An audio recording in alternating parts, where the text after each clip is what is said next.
Here at Newsmakers Games, we are big fans of the Sega Genesis. It's a classic system with many great games for it.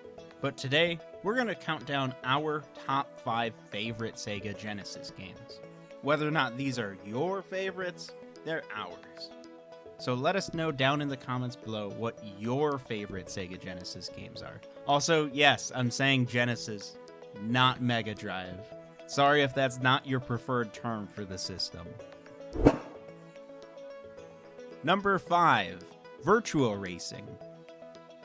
Virtua Racing, or just VR for this particular release for whatever reason, was the Genesis game thought to be impossible. And it was when the original 1992 arcade game released. The extremely advanced 3D graphics of the arcade version were far and above what the Genesis could handle. That was until the Sega Virtual Processor was created. This was a chip that was used in a cartridge to enhance the performance of the Genesis, much like Nintendo's rival Super FX chip. The chip made VR possible on the Genesis. It's not exactly arcade perfect, but it runs surprisingly well, especially compared to 3D games for the Super Nintendo. Unfortunately, this performance came at a price. A ridiculous price at that. Due to the added cost of the SVP chip, the game was quite expensive. In the US, it retailed for $99.99. That sounds like a lot, but once you adjust for inflation, it's insane. $184 in today's money is a lot to ask for a single game. That high cost prevented Sega from releasing any other titles using the SVP chip, despite ports of Daytona USA and Virtua Fighter being planned, making VR a completely unique experience for the hardware. It's one of those things that just looks insane. It's a crazy looking game and it plays quite well. You gotta respect a game that says, I am worth 200 of your hard-earned dollars.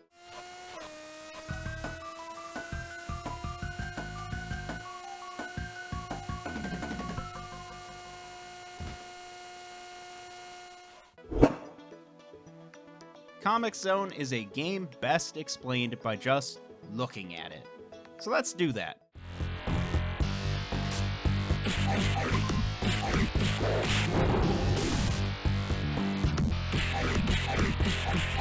Wasn't that awesome? Comix Zone is a game that absolutely nails its gimmick. It truly feels like playing through a comic book with some truly impressive panel transitions. The concept was so unique, Sega was able to patent the idea. The only thing keeping this truly unique experience lower on the list is that it's a classic case of style over substance. The actual beat-em-up gameplay is nothing special. This is no Streets of Rage 2.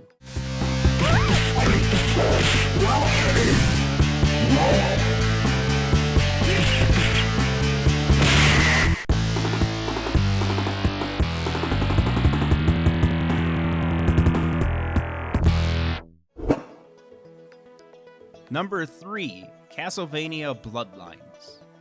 Castlevania Bloodlines is, well, a Castlevania game for the Genesis. This game is pretty good as far as Castlevania games go.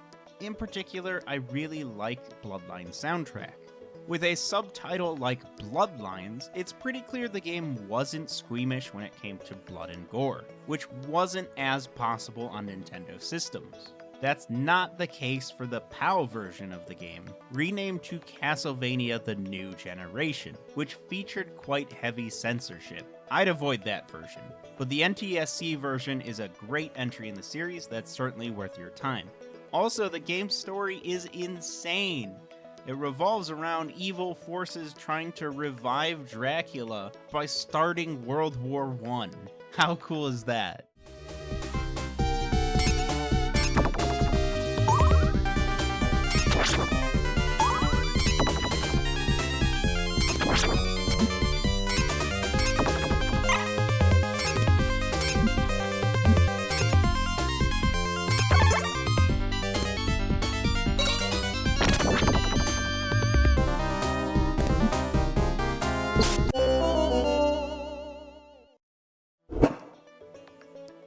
Number 2, Mega Man The Wily Wars.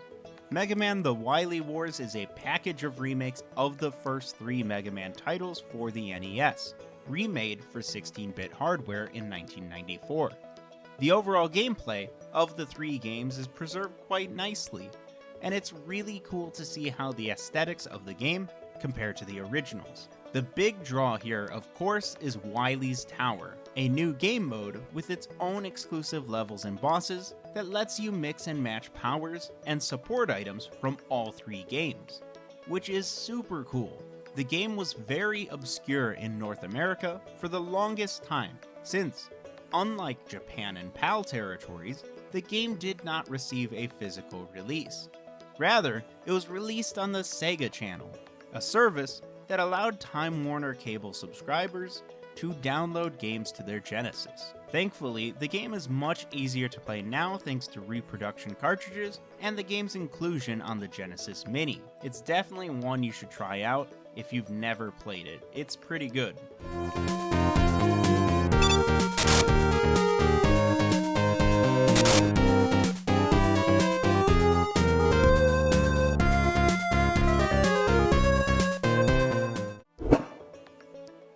Number 1, Sonic 3 and Knuckles.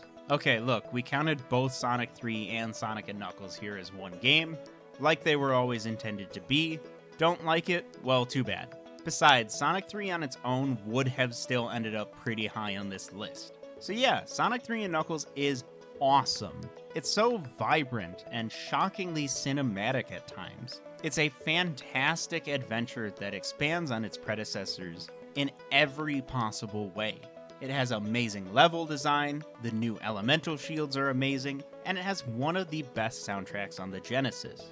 It's one of those games you can play through over and over and over again and never get tired of it, especially if you take the time to hunt for the game's many secrets. It's really a shame that it's not re-released nearly as often as Sonic 1 or 2.